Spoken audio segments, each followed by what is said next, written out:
Welcome back to Post-Traumatic Thriving. I am Dr. RandallBell, a.k.a. Randy, or that guy. I'm here with Tanya Brown. How are you, Tanya? Hey, Randy, I'm good. Nice to see you. Likewise. And welcome back to Jewell. Thank you. This has been great. Thank you. It's really been an honor talking to you. If you've missed the first 2 episodes, listen to them. It's just mind-bending.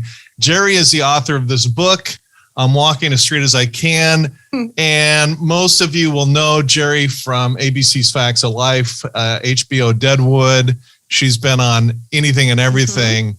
And we're now in the Thrive segment, right? Which is my favorite segment. Yeah. This is this is what we've been working for. Yeah, it's like summoning Mount Everest. You're finally up at the top here. And a brief recap. We talked about Geri being born with cerebral palsy. That's very, very challenging in of itself.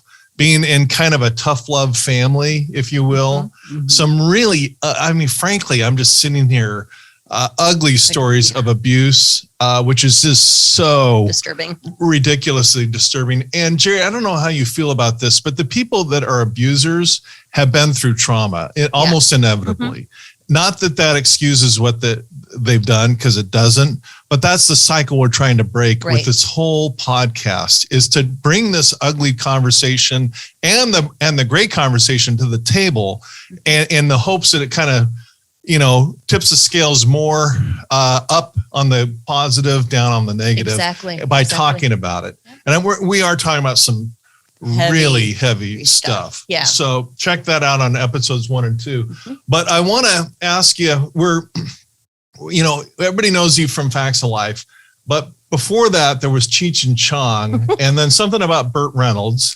Let's start with Cheech and Chong. Yeah, I got a notice to audition for a Cheech and Chong film, Nice Dreams, and I never saw a script.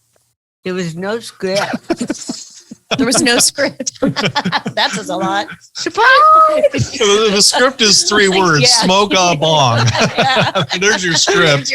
And I was so sheltered, I didn't know who Cheech and Chong was. I had no idea. Really? No. Oh, wow. Had no knowledge. And my manager at the time, the bad guy, that he wanted me to do this movie because, of course, he can pocket 75% of my earnings. Right? How on earth does he get 75%? I don't want to go. All right. That's another episode. That's crazy. The 75% episode. All right. But anyway, Cheech and Chong had a problem. They had a vision to hire a bunch of people with disabilities on their film.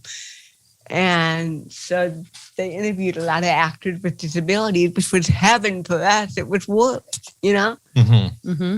And, but the insurance company had problems with some of us, primarily me. The problem person. The insurance company didn't like the fact that I walked the way I did, because it could be a potential. That maybe it was the same woman that lived down the street in Fullerton. Right? Oh, gee. Exactly. I was just thinking about her. Listen, check out episode 1. Yeah. No, but seriously, they were afraid that I would be a liability to the film. I mean, this is a Cheech and Chong film, and they're worried about me tripping. They're doing their own tripping. Yeah, some big trips, man. Some intercontinental tripping. Yeah. I mean, Dr. Timothy Leary was in the movie too, and he tripped also. Oh my God. Yeah, I bet. Oh my God. So I had to sign a contract that I agreed that I would not walk anywhere when I was called to work. I wasn't allowed to go from A to B. I had to be transported by electric cart even to go to the restroom, because they were so afraid of me tripping. Well, I was living in Hermosa Beach at the time, which is quite a drive. And this was filmed in Hollywood. So it was about a 45-minute drive. And I was exhausted, like I am today.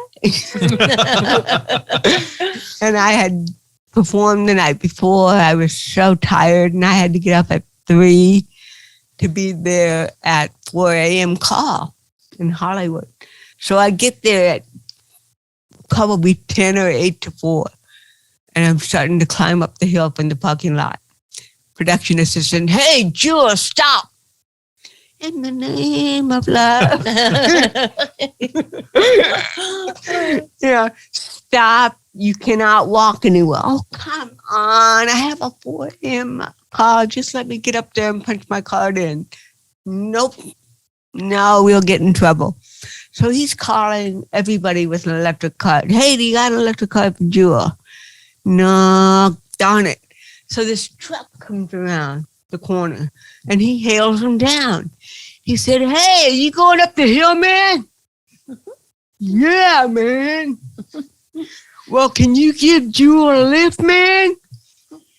Yeah, just put her on the back of the truck and tell her not to let go. Oh my God. So he put me on the back of the truck and I was holding on, but he took off so fast that I had involuntary movement and let go. And I fell off the truck. Oh my God.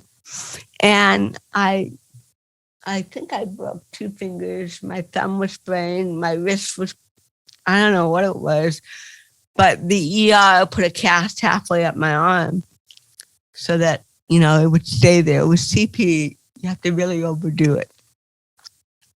So I get back to the set at 12 noon now. I was in the ER all morning. And I'm sitting at the lunch table. And Tommy Chong comes and sits right across from me. And he says, and I said to him, hey, Tommy, can you please cut my meat? I can't do it today. And Tommy said, oh, fuck. Man, if they had only let you walk, this would have never happened. And I didn't realize that what he was basically telling me was that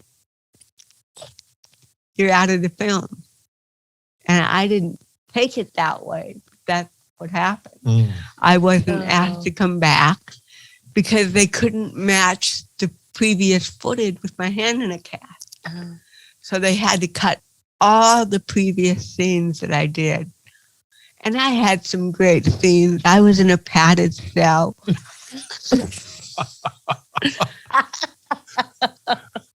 I was in a padded cell wearing an apron and a little white cap and my little pad of paper and pencil going round and round in circles in the padded cell, asking people what they wanted for dinner. And then I had a scene where I was in the padded cell with Mary and Cheech. And Timothy Leary comes in and he gives Mary a tab of acid. And he did, I don't want one, so I passed on it. And the next scene is Marin's on an acid trip at the Comedy Store watching me do stand-up comedy. What a trip. What a trip. Oh, funny. All that got cut out. It was Oh. never in the movie. I just got film credit. Oh, that's too bad. No, it really wasn't, because I did Cheech and Chong in 79 and it didn't come out in the theaters until 81. Huh? I got Facts of Life after the Cheech and Chong film. So had the executive producers known that I had Cheech and Chong under my belt and I was going to come out in an R-rated film, Yeah. I wouldn't have Never been able gotten to it. do Facts of Life. Yeah. Interesting how that Bye-bye. works. Yeah. Blessing in disguise. A blessing Yeah. in disguise again. Yep. I Yeah. told you. Uh-huh. Yeah. And what about our buddy Burt Reynolds? Oh, yeah. This came a couple of days later after I fell off the truck. Just love how much. And I love how you say an involuntary movement. No, I had an audition for Burt Reynolds. He was casting a play in his theater in Jupiter, Florida. And he wanted to see every actor with a disability because he was absolutely pro hiring people with disabilities in employment. He was so cool. So every actor with a disability, I mean, you're talking about probably 40, 50, 60 of us are sitting there waiting to go on stage and audition. Wow. So it's finally my turn. And I wasn't wearing my hearing aids. Couldn't hear a damn thing. And so I have the first line of the script. Partner has another line. And Burt Reynolds says, action. I never heard it. And I have the first line. So I'm standing there tapping my feet. Oh. I smile at my team partner. I look at Burt Reynolds, smile. The room is silent. And finally, after about 4 minutes, I turned to Burt Reynolds and I said, what the hell are you waiting for?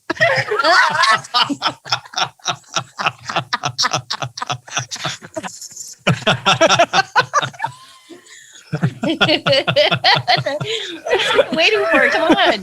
Let's get going. That's funny. And I didn't get a part in this play, but he did mention me in the end. You know, he said, you know, you were all wonderful. Don't, you know, sometimes actors have a lot of rejections before. And I just want to bring some back to the awareness of Geri Jewell. Now, there's someone, Geri, don't ever give up, because everybody was hanging on the seat of their chairs waiting for you to do something really You're good at what you do. And I have to tell you, I'll never forget you.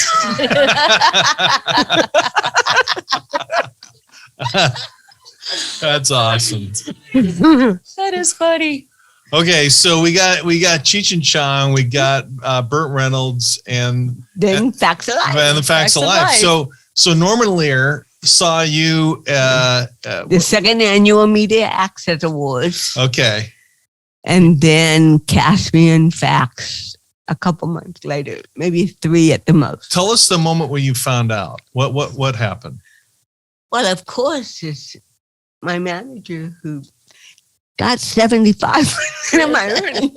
Unbelievable. Said, you know, you got Facts of Life. You're gonna be a star. You're gonna be blah blah blah blah. So they called the first episode Cousin Geri, and I had mixed feelings about that because I want, you know, ironically, I know this is gonna sound stupid, but ironically, I wanted to go into Hollywood and be famous so that people wouldn't ever mention cerebral palsy again. So that I could be all these different characters without CP. And it wasn't that journey at all. It was completely the opposite.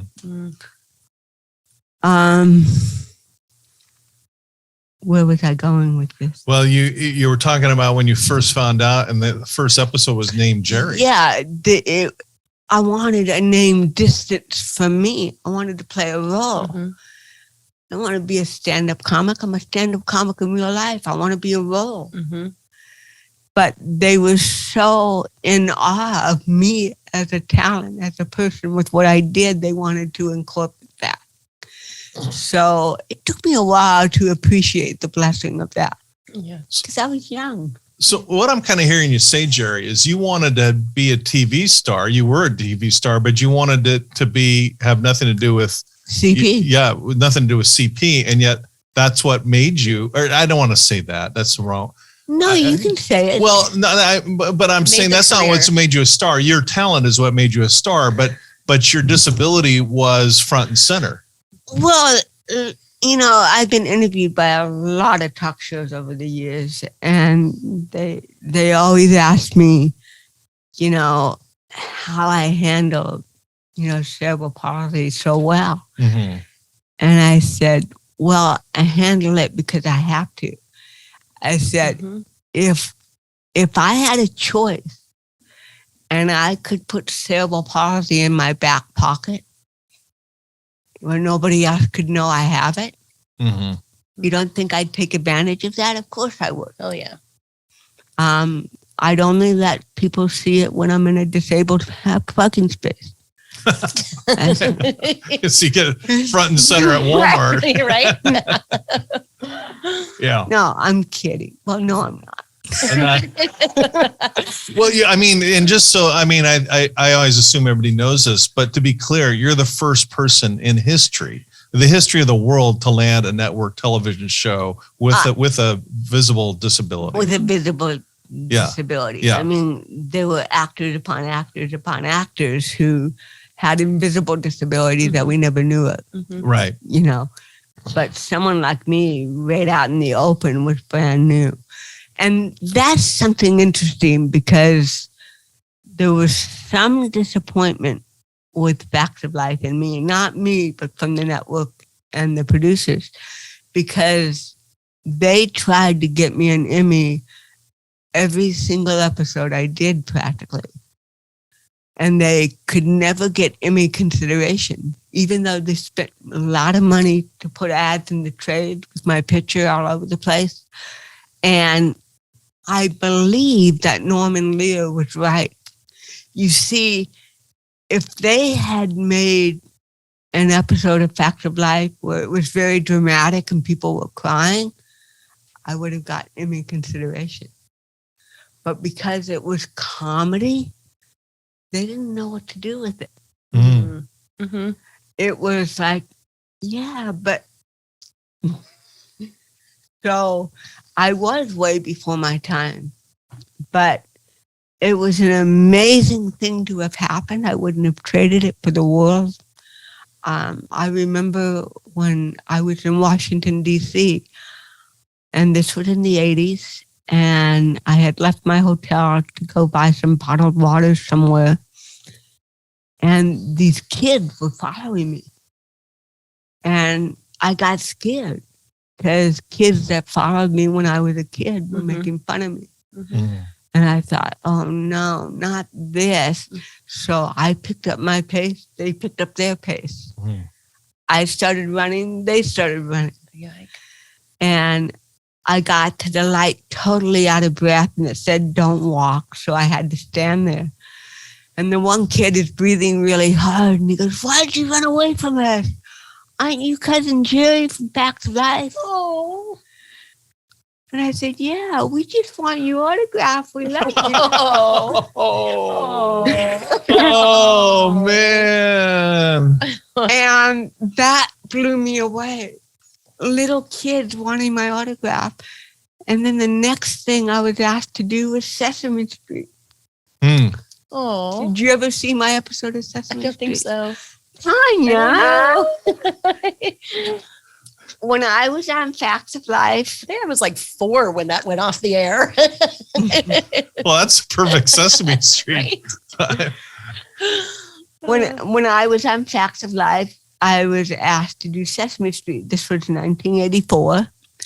And because I was a nightclub comic, they couldn't have that on Sesame Street. So they said, do you have any other skills that kids would like? And I said, yeah, I can roller skate. And the minute that left my lips, I thought, wow, not only do I have cerebral palsy, I have mental health issues. It's like, what am I thinking getting on roller skates? What am I thinking? And so they flew me to New York to film Sesame Street. And Carol Spinney, the puppeteer, Mhm. He was so excited because he saw me on Facts of Life, and he was so thrilled to work with me. He was the puppeteer inside Big Bird.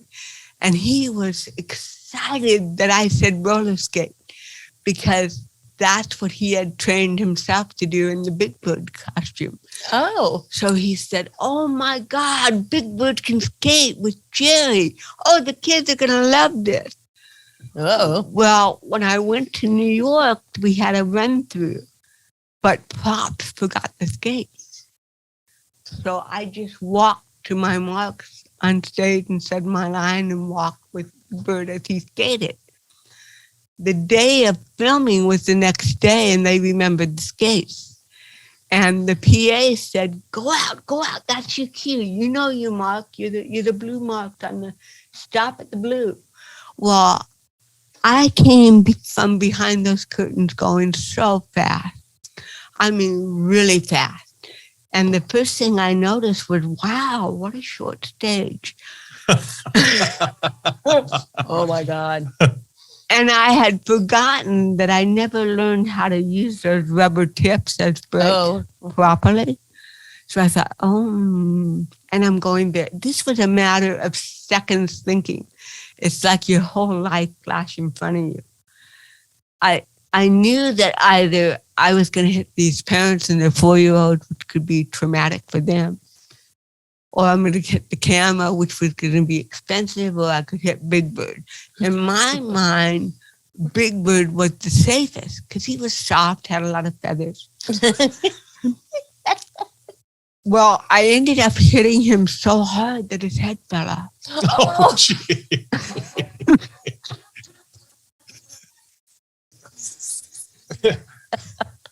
And these poor 4-year-olds were so traumatized. Oh my God. Oh my God. That's okay. We'll have them on our show. Yeah, We'll right. process the You're throwing trauma. That is classic. Oh my God. Well, Oh. Carol. I bumped into Carol many years later, and he told me some inside info that I didn't know. He said I had to detach my head because if I didn't, you would have killed me. If I would have fallen completely over in costume, I would have been paralyzed or dead. Oh my God. So I let go of the head so that I could save my life. But granted, you are the only person ever that beheaded Big Bird. Big Bird. What a distinction. That's better than an Emmy. Oh my God, how funny. Deadwood is an incredible thing to have happened. And, you know, your show is based on overcoming trauma. And I was in a marriage that was failing. I was living separately from my husband. I was addicted to painkillers because I was in a lot of neck pain from CPE moving my head all over the place. I was barely surviving. And during this time, this was 1999.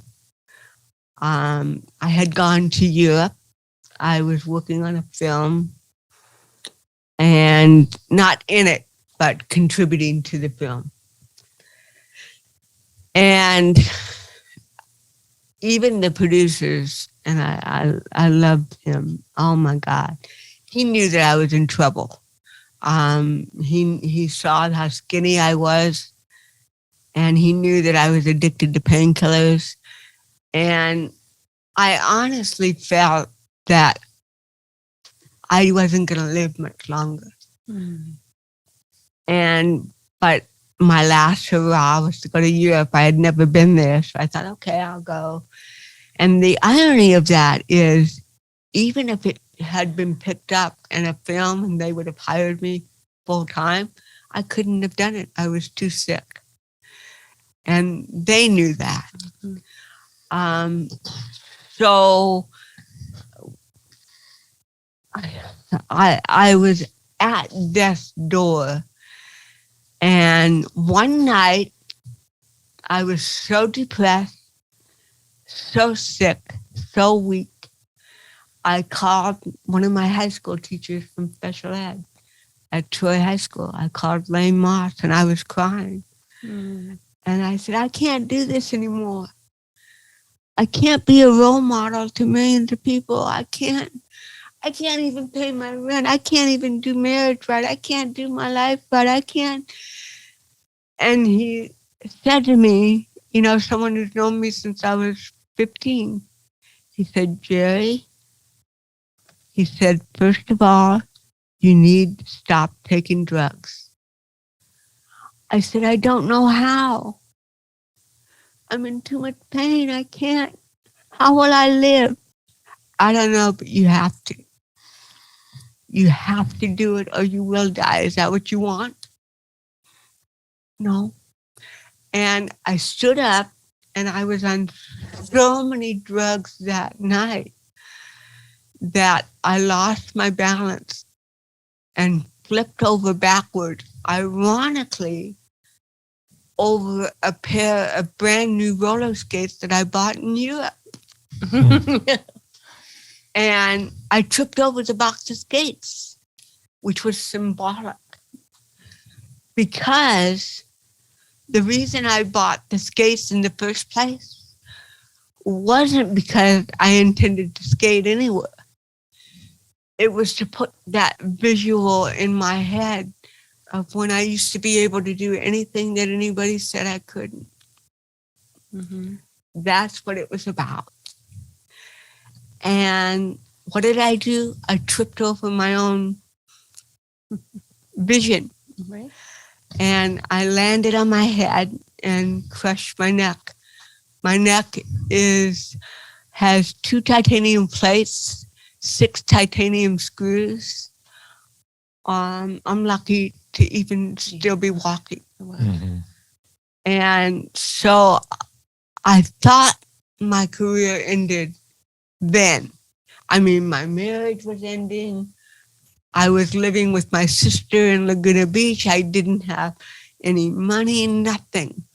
I had to go to rehab and drug rehab, then physical rehab for the broken neck. And I mean, it was just, I didn't know how I was going to survive all that. But I kept going. Like I said earlier, I'm a survivor. And it was discovered that if you put high doses of Botox in your neck, that I could deal with the involuntary movement from CP for titanium neck. I mean, if you can imagine without Botox, it's unbelievable. So they started injecting Botox, but I had to drive all the way from the Laguna Beach to LA, Santa Monica to get it. So it was forcing me, come on, Geri, you have to go do this. You can't depend on everybody else to do everything for you. And this one particular day, I was in so much pain.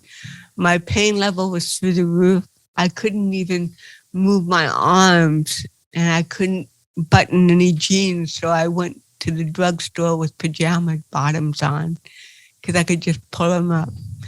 And I thought nobody's going to recognize me early in the morning. No big deal. And I'm standing in line to pick up the Botox to deliver to the neuro doctor to inject in me.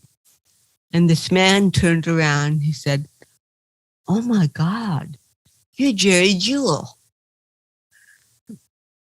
And I really didn't want to admit I was who I was because I looked like total shit that morning.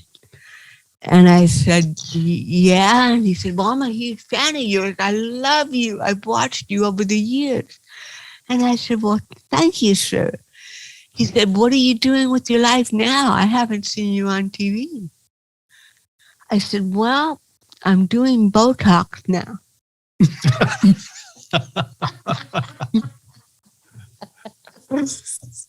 And he said, you want a television series?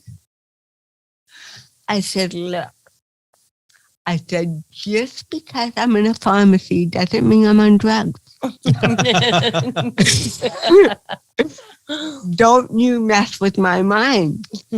He said, in case you don't recognize me, my name is David Milch, the executive producer of NYPD Blue. He said, yep.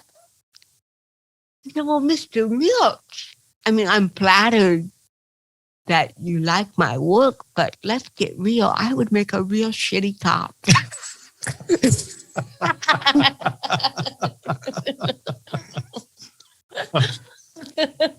And he said, no, I just signed a contract with HBO. I'm doing a new Western called Deadwood. You want to do a Western? And I looked up as far as my titanium neck would let me. And I said, God, you have a quirky sense of humor. I'm standing here with cerebral palsy, a titanium neck, dependent on Botox. And David Milch here wants me to ride a horse. Like a horse. I'm glad I didn't take that sip of water just now. Oh my gosh. My sister Gloria was shocked. I came home, I told her what happened, and she thought, yeah, right. Uh-huh. Don't take it to heart. She was always protective. She didn't want me to get hurt. Yeah. But he was true to his word. I was the one that was a shit because what was it that I said that my friends were upset about? Oh, yeah. I said, well, see, when we were in the pharmacy, David Milch wrote his phone number on a prescription pad for an antidepressant. And he told me to call him. And all my friends and Gloria, call him. And my attitude was no. Because this is true. This is what I was thinking. I'm desperate. And if I call him too quickly, he'll know it. So I want it to be a call that, in about a week or two. So I called him and he said, I've been waiting for you to call. Yeah, well, I've been really, really busy. Getting Botox? Yeah, really busy. He said, you got the series. I just came out of a meeting. I'm in New York. And you're going to be on HBO's Deadwood. So he was true to his word. And as my sister pointed out, Gloria, many times, she said, you've never waited around or done the usual chain of events to get success. You go right to Norman Lear. You go right to David Milch. That's so bizarre. Because my agent could have made 100 calls and couldn't get a meeting with David Milch. And all I have to do is go into a pharmacy and buy Botox. And then he's right there. So to this day, I hang out in pharmacies. I think, you know what? I think that's a good idea. That's awesome. That is funny. Oh my gosh. Well, and so that's where I think the younger crowd knows you from is the HBO thing. Mm-hmm. Facts of Life was what year was that? What years? I was on Facts from 80 through 84. And the iconic picture that you're so famous for is that T-shirt. Yeah. That said, I'll let you say it. Well, that T-shirt was my own T-shirt. I used it in my comedy act. What did the T-shirt say? Well, let's start with that. Well, this famous Jerry Jewell T-shirt is, I don't have cerebral palsy, I'm drunk. I thought it was the other way around. I'm not drunk, I have cerebral palsy. No, it's the other way around. Oh, okay. All right. It's playing a trick on you Yeah. is what it's doing. The Yeah. mind. Yeah, that's funny. Okay. But my t-shirt, the one that I had made that I used in my comedy act for years before Fact of Life. Here, I've had cerebral palsy by that time for 22 years, 21 years, and I didn't know how to spell cerebral palsy. This is before word processors. Right? Yeah. You couldn't ask Siri. Yeah, yeah. Or word check. I put Spell an check. E after the S in palsy. There's no E there. And I thought, this shirt costs 30 cents a letter. I could have saved 30 cents. I dropped the E. Well, funny. When I did Facts of Life, Wardrobe bought me 2 new t-shirts, the same one that I used in my comedy act. And when they showed it to me, I started laughing. I said, what's so funny? I said, well, you know how to spell cerebral palsy and you don't have it. And I have it and don't know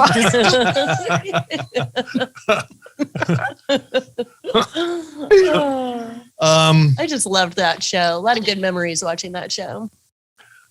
Yeah. Yeah. I mean, I still am not a big TV watcher, but I certainly knew about the show and I Yeah. knew about Jerry. Yeah. Yeah. Right. it was groundbreaking. It was fun. It was fun. It was cute. Yeah. And there were a lot of wonderful things that came out of Fact of Life. Some not so wonderful, but the thing that I want my life to carry is that, there's not so wonderful things that happen, but truthfully, you got to focus and appreciate the good things that happen. Mm-hmm. Yeah. Yeah. For sure. So Absolutely. I know you spoke at the White House Yes. a few times. Yes. When was the first time? The first time was in 85. And that was President Reagan, right? Yes. And tell us about that. Well, it's interesting because Facts of Life didn't renew my contract. My manager was in prison. Oh, geez. I had no money. I had zero money. I think I had $400 in the bank. And they wanted me to do stand-up comedy for a special event that Nancy Reagan was a part of, and it was Inspire 85, and it was celebrating disability in the United States. And what a lot of the politicians didn't know was that I had a good friend on that committee. And she was calling me every night, telling me the conversations. And they went back and forth and back and forth. Yeah, we want Jerry Jewell back. We want Jerry Jewell back. And the problem was that a lot of politicians had problems with me. They said I was not a good role model, that I couldn't be trusted, that I was a loose cannon, that I told blue material on network television. And the only time I ever did that, and even Dick Clark was shocked, because it was a Dick Clark show. I said, he hired me to do stand-up comedy on one of his shows. And the joke was, I went out with a very prominent executive producer last week, but I really wanted to impress him. So I told him that I didn't really have cerebral palsy, that I was just having a continuous orgasm. Oh, The only problem is they never know when I'm coming or going. And this followed me everywhere to the White House. And so my friend calls me and she said, they're going to compromise. They're going to give you 2 minutes of comedy instead of 10 minutes of comedy. I said, that's the compromise? to go from 10 minutes to 2 minutes. Well, Jerry, just listen. Nobody wanted you here because of that questionable orgasm joke. Oh, brother. You know, the one thing that I wish that I could do, but cerebral palsy doesn't allow me, I've always wanted to roll my eyes. But I can't do that because it's fine motor movement. So I roll my eyes in my mind. Oh, the orgasm joke. And she said, you'll never guess who came to your defense. I said, who? Nancy Reagan herself. You're kidding. Yes, and she was the one who suggested 2 minutes instead of 10. I'm telling you, Jerry, it was the only way it was going to happen. She said that regardless of the fact that you don't always choose appropriate material and that you possibly are not a good role model because of it, she is the highest visible person with a disability in the entertainment field right now, and we have to have her. So let's give her 2 minutes, and that won't give her enough time to even reach the orgasm.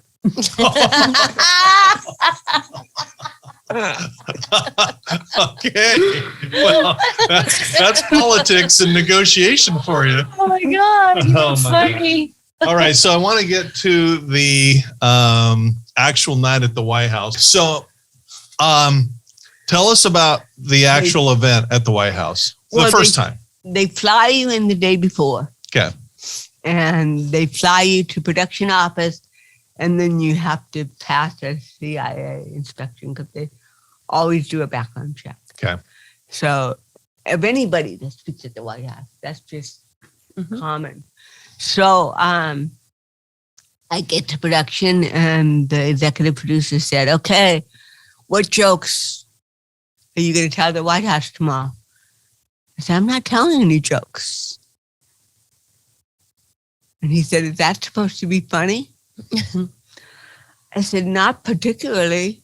I'm just not going to do that. And he said, then why did we fly you all the way from LA to Washington, D.C.? What game are you playing, Jewell? And I said, oh, no, I'm not playing a game. I said, the White House cut my time from 10 minutes to 2 minutes because of an orgasm joke. And I feel censored, and I do not want to do stand-up comedy on those conditions, but I do want to tell some politicians what I really feel about sense of humor. And he was like, oh my God. Row. And he said, okay, there's a wood processor in my office. I'll tell you what, I'll make a deal with you. You go in there and you type what you want to tell people at the White House tomorrow. But all I know is that you're doing stand-up comedy. And what's going to go in the teleprompter are the jokes that you're going to give me. Because you're going to take full responsibility for making this joke. I know nothing about it.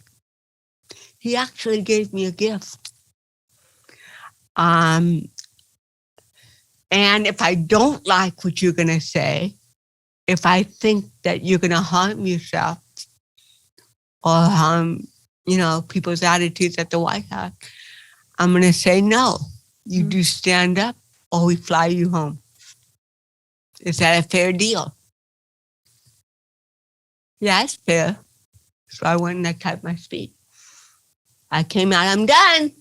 Okay, read it. So I read it to him and everybody in the office, and there wasn't a dry eye. Mm-hmm. And he said, you want to say that tomorrow? And I said, yes, I do, because it's the truth. Remember what I said. What's going to be in the teleprompter, you go in there and you type a bogus comedy act right now. Okay. And I said, but how will I know my lines to what I really want to say? That's not my problem, is it? So then I thought, oh, he's going to force me to use the teleprompter. So I said, do you have index cards? So I went back to my hotel and handwritten my whole speech on about 6 index cards. And I entered the White House with it under my blouse. And the first person that greeted me was Nancy Reagan. I was so nervous. I didn't know my own CP strength. And she has tiny She's fingers. tiny. And when I shook her hand, I could feel her knuckles go. Oh. I clenched her knuckles. And she wasn't smiling in pleasure. She was smiling in intense pain. Oh. And so I went in front of the audience. It was my turn to go up. And I pulled the index cards out from under my shirt, put them on the, what do you call that? Podium? Yeah, I put them on the podium, and I could see everybody whispering to one another, oh, what is she going to do? What is she doing? And I started my speech, and you can probably find it on YouTube. It's probably up there by now. I have a copy of it somewhere. But I ended up starting it with, I thought about doing stand-up comedy today. But then I thought, oh my God, it's just 2 minutes. I said, I can't do really good stand-up comedy in just 2 minutes. So that's not fair to you, and that's not fair to me. So I'd like to share a little bit about my philosophy on life. And all I was telling them was that how everybody has a sense of humor and that people laugh in different ways. And what might be offensive or non-funny to one person may have the opposite effect with somebody else. Mm-hmm.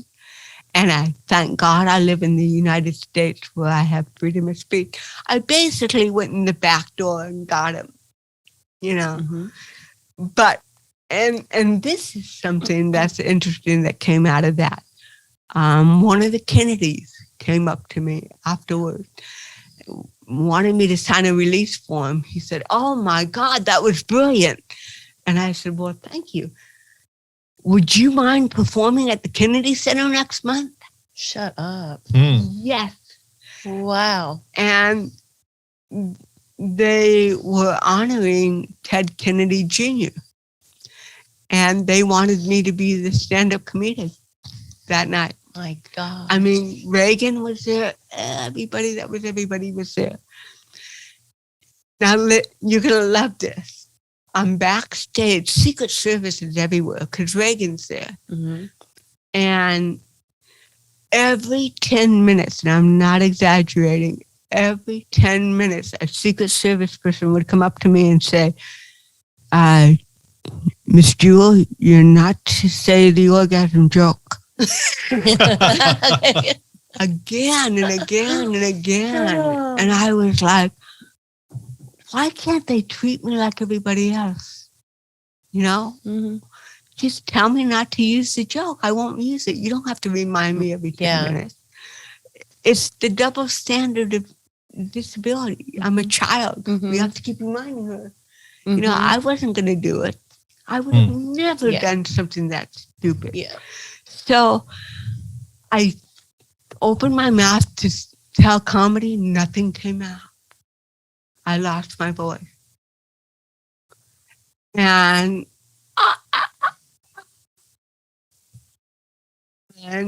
I was mortified. And I ran off stage and everybody politely applauded. I went in the green room. I couldn't go back to my table up front. I was too embarrassed. So I went to the green room crying because I thought, I just humiliated myself. Why? Where was my voice? And Ted Kennedy Jr. who was honored that night, came backstage.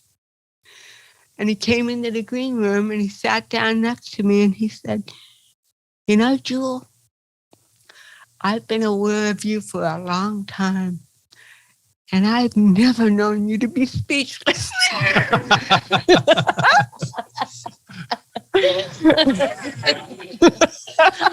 Oh. And I said, "But I made a fool out of myself."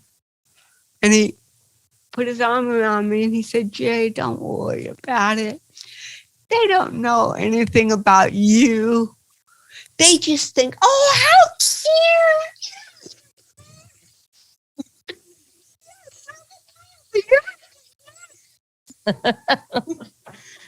I said, "I guess you're right." I mean, he gave me more support and they were honoring him. Oh, that's sweet. That's a class act. Yeah, that is a class act. Well, I mean, while we're on the topic of stage fright, because that's something people have, whether it be at the Kennedy Center in the classroom. Was that the only time you had that issue? Or I know you mentioned you bombed at the comedy club once. Bombed several times. All good comedians do, truthfully. So if you're gonna achieve greatness, you know, having the occasional bomb is just par for the course. Right. Yeah. I Comes mean, with if the you can't territory. handle it, get out of the business. Yeah. And that's an important life lesson, I think. Yeah. Who said that to you? Pardon? Ted Kennedy Jr. No, there was somebody he who didn't say that. No, there were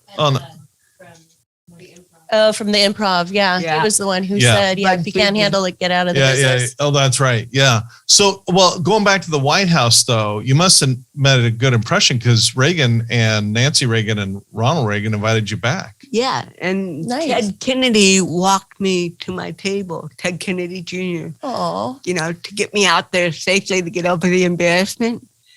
How sweet. And I love him. He's such a sweetheart. He's got class. Yeah. And the only thing I was bummed about was I didn't get to meet the president because I was hobnobbing with Ted Kennedy. Oh, well.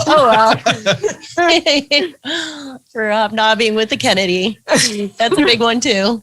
Did you meet Reagan the second time you went to the White House? No, I never went back the second time to Reagan. Oh, I thought you did 2 times at Reagan and 2 times at Obama. Oh, 2 times with Obama. Yeah. Okay. There's just so many presidents. It's a little trying to sort it all out. Okay, so that was the one time with Reagan. Yeah. And then you went twice with Obama. Well, tell us about that. What was President Obama, the president. Yeah, I know. Does it come back? So weird. You know, the White House. You remember him now? They were doing the Disability Powerball at the President's Club the night before of the inauguration. Wow. And I just got chills. I think over 2,000 people with disabilities showed up. Oh, that's cool. And I was the stand-up comic.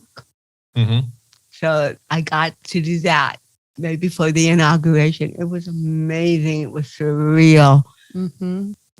Wow. And I did well, and I met a lot of fascinating politicians. And then I was asked to the White House again to be there with the Push Girls. Have you ever heard of the Push Girls? What are Push Girls? No. Okay. They were a group of women who were wheelchair users, and they had developed a real life series called Push Girls, following their lives for Sundance Channel. And they were invited to the White House, and they wanted me there too, considering I opened the door. I was the first one. And we all knew each other. That's the thing. The disabled community, people in the arts who are disabled, we all know each other. Yeah. Because we're at the same auditions. Funny. You walk out into the parking lot together. Get a bagel. Yeah. So Yeah, it was an amazing event. There was a panel and it was exciting. And then I was asked again by the Obama White House because it was the first time they had gotten LGBTQ and disability together. Oh, wow. That was like, wow. I mean, for them to pull off that was amazing because there's a huge population in the disabled community that's gay. That's just the way it is. Mm-hmm. Yeah. And so they were excited about that. And I was one of the keynote speakers at that event. Well, we haven't Very gotten into cool. that yet. I mean, let's talk about you coming out and your experience with. Well, the reason that came about was because of my book, I'm Walking as Straight as I Can. Yeah. And this book was a dream come true for me. There it is. Love that picture. Get this book. I got it. Well, it's a on couple times. Audible. It's on Audible too. Oh, good, because that's more my style.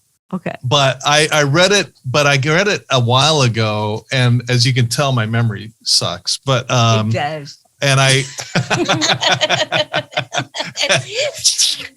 just take you out to dinner, and I get another Audible version or chapter too. So that's my Audible. I left my other copy up in Park City, so I had to get it on Amazon again the other day. So we'll talk about, I mean, what do you want to share about, coming out and all of that in your life? Deadwood, I got cast on Deadwood, obviously, in the pharmacy. In the pharmacy. And that was a 3-year run. And I wasn't a regular, I was a reoccurring. So, you don't have tons of money to put away and you need to work. And I survived on whatever I saved at that time, and work just ended. Deadwood happened and then my career went dead.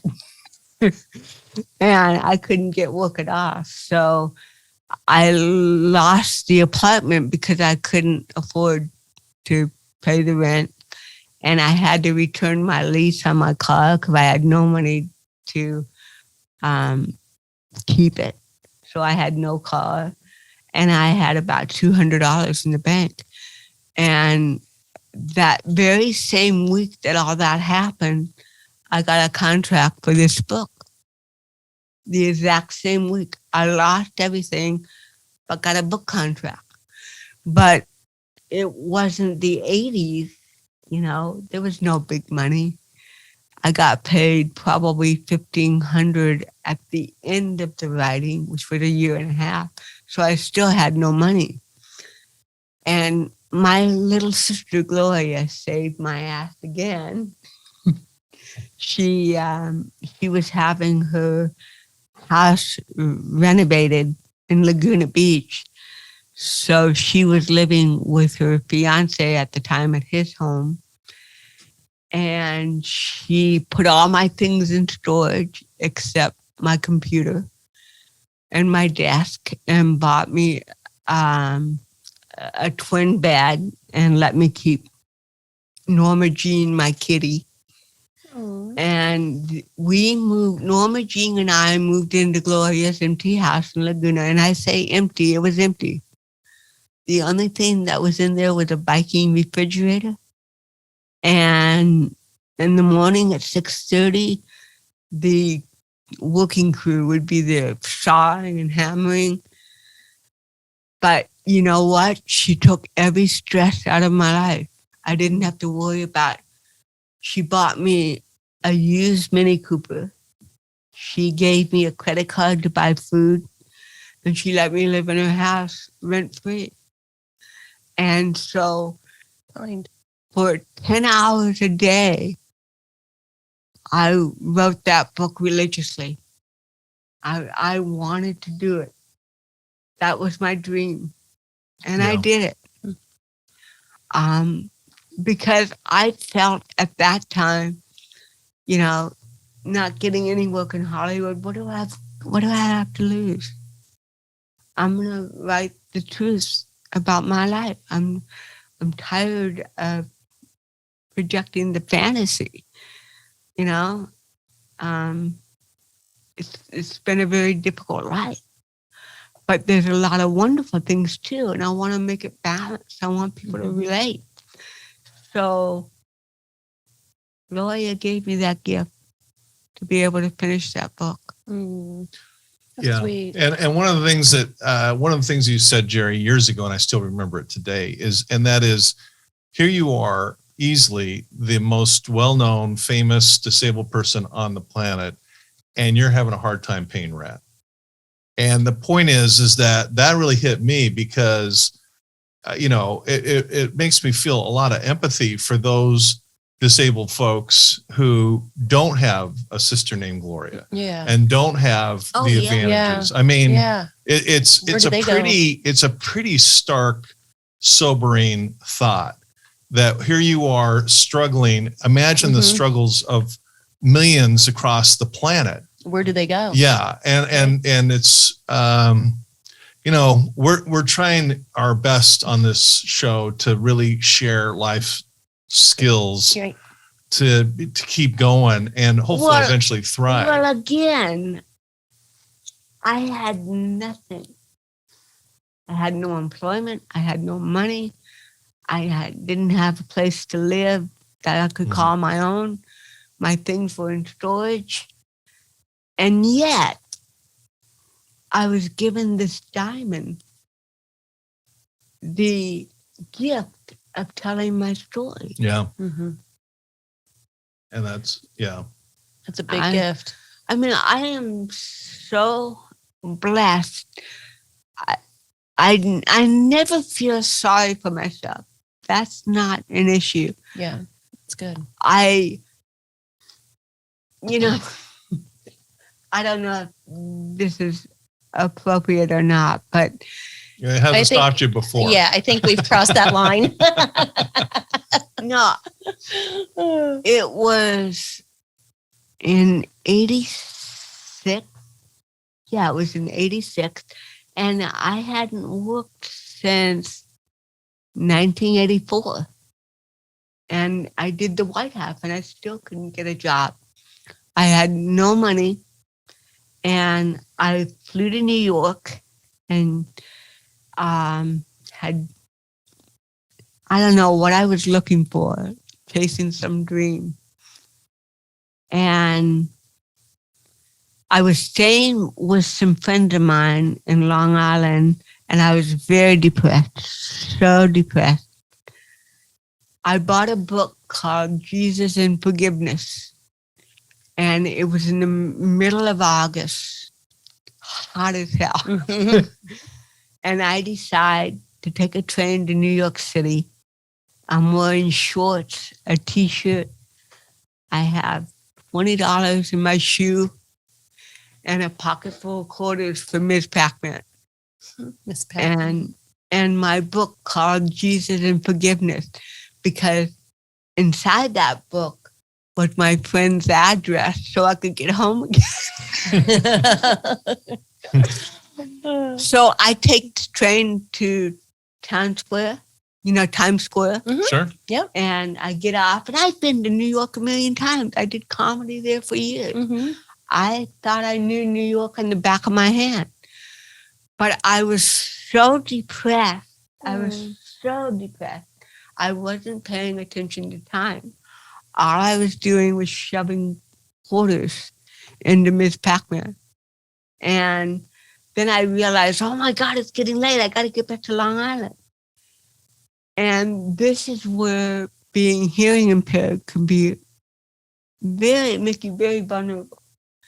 I go in to get my ticket, and I screwed up.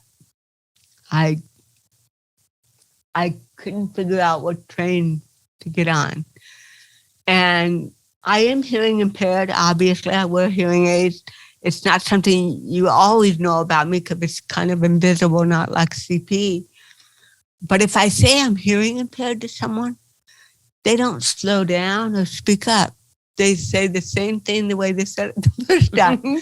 But if I say I'm deaf, Oh, different language. Yes. So I upped it to deafness because I was scared. I thought, how am I going to get? So I went up to this man with a tie and a nice shirt. I figured he was safe. I said, hi, I'm deaf. I need to go to Summit, New Jersey. How do I do this? And he points to the tracks, above and shows me. And he said, it's going to stop 5 times. Don't get off. Stay on. And I must have screwed up on his one direction because I got off thinking I was in Summit. And I walked out and it didn't look like Summit. It was Hoboken. Oh my gosh. So I thought, uh-oh.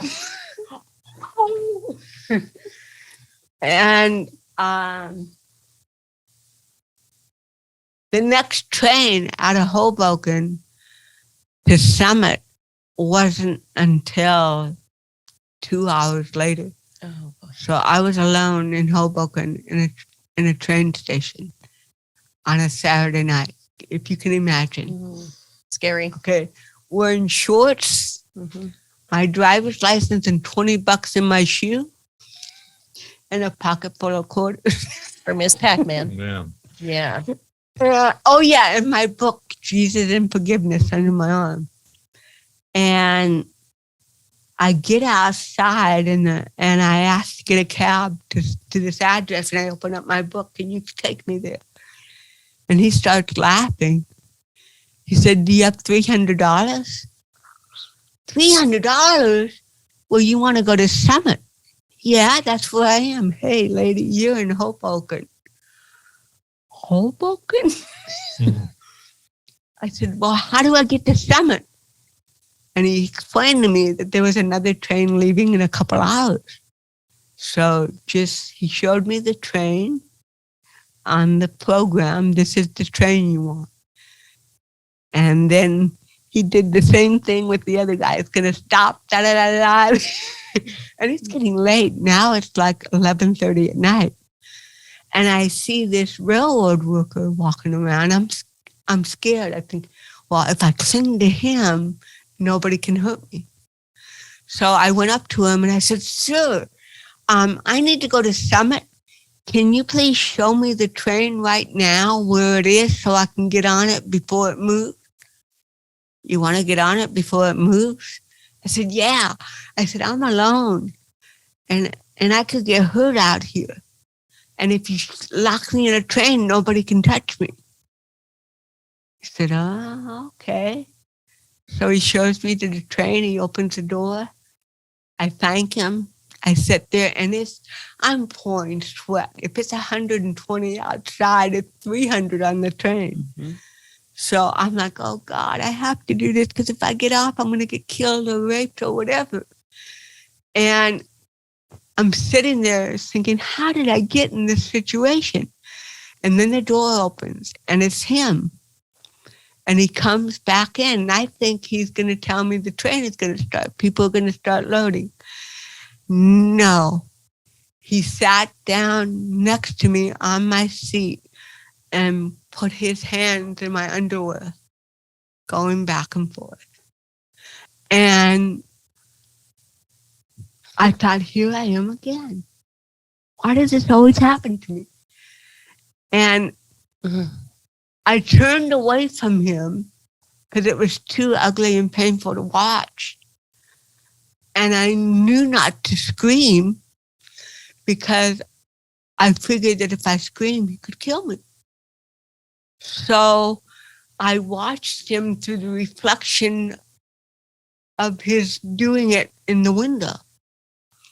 And in that reflection, I saw the cover of my book, Jesus and Forgiveness. And I turned around, I looked at him directly in the eye. And I said, you know, Jesus does not like what you're doing to me right now. You would think this guy had terror in his eyes. He got so scared, he pulled his arms out of my pants. He gets on his hands and knees. He goes, I'm so sorry.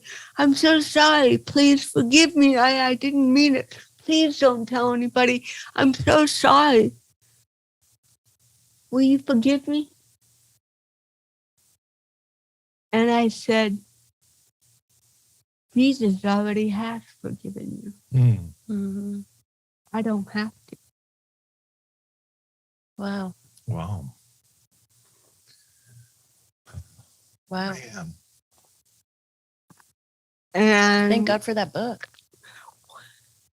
well,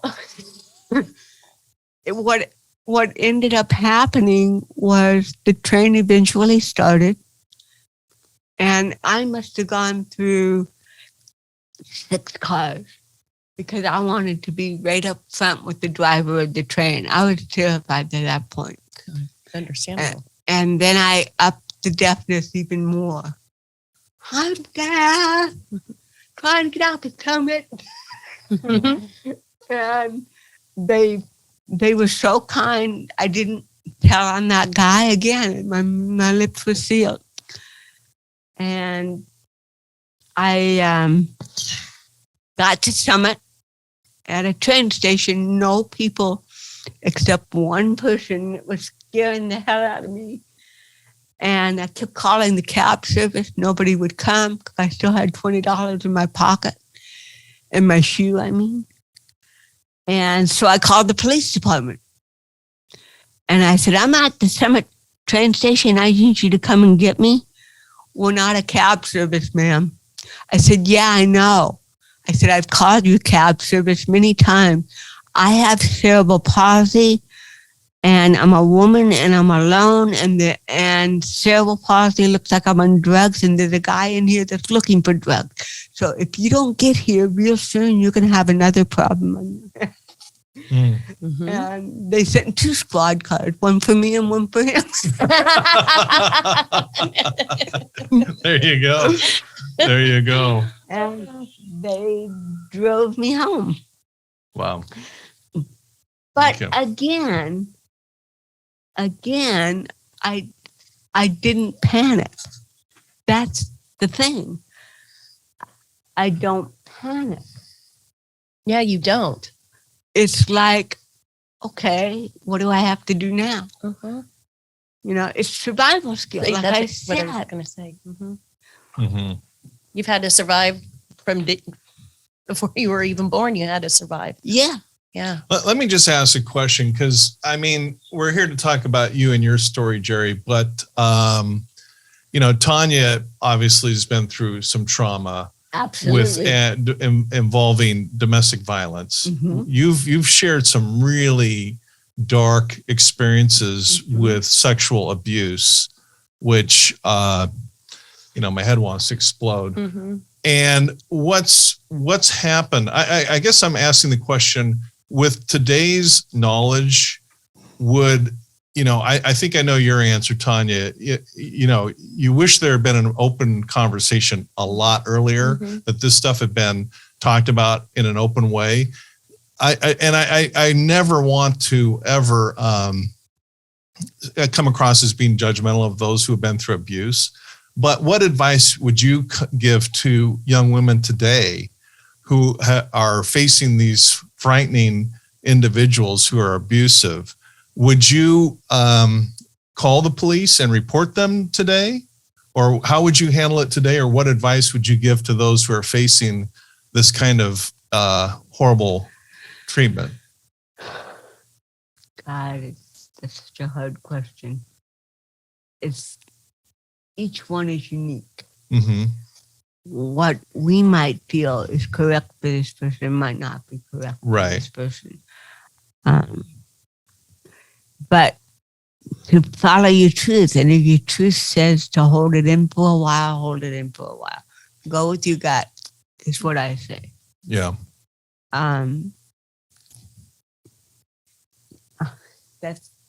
It hasn't happened to me.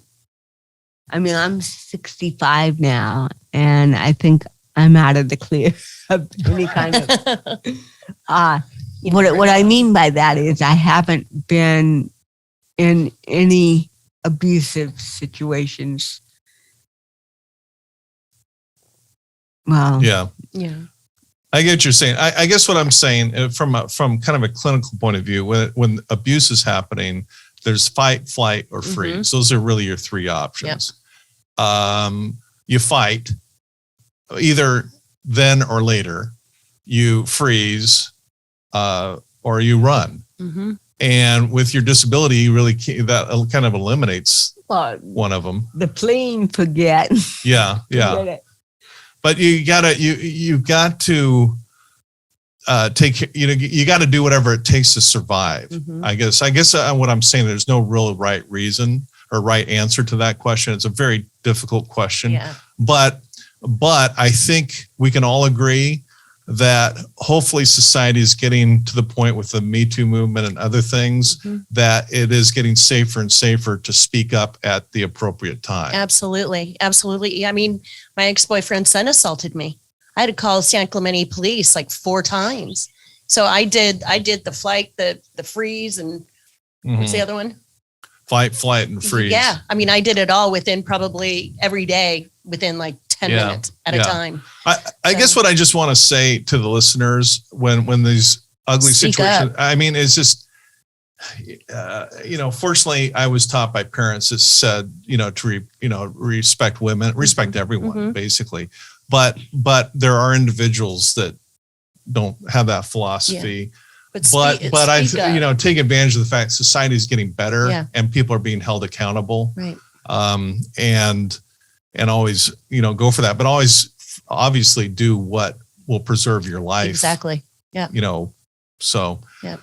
Okay. Well, you know what? For the first time in history on this podcast, we're not going to have one Thrive episode. We're going to have 2. We're going to take a break, and what kind of recap, we've covered a lot of territories, remarkable stories.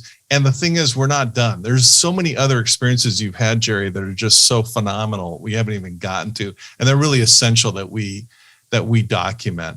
So if that's okay with you, let's take a break. But what we see is that we see the fantasy. You called it a fantasy. It's really a fantasy reality where you have been to the White House, you have been to the Kennedy Center, although it didn't turn out ideally.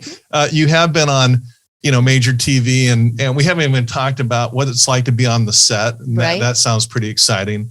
And we'll come back to that. Yeah. But thriving is not always peaches and cream, even in that stage, is it? No, it's not. It's complicated. It's messy. It's still painful. Yeah. It's still traumatic. You go through all these events, right? I mean, Geri, you can attest to this, where it's still here. It doesn't go away. Yeah. It's still in your memory. Yeah. It's your life. Okay. Yeah. Well, let's take a break, and on post-traumatic. What's the name of this podcast again? The new child. Yeah, well, it is fascinating to talk to you, but we'll come back in a minute on post-traumatic thriving, where we talk about whether we're going to dive, survive, or thrive. The choice is yours. Thanks for supporting our podcast. Be sure to like, share, and subscribe, and follow us on your favorite social media. For books, merchandise, or to donate, visit CoreIQ.com. Post-Traumatic Thriving is produced by CoreIQ, a nonprofit with a mission to teach the life skills we all need but are not taught in school.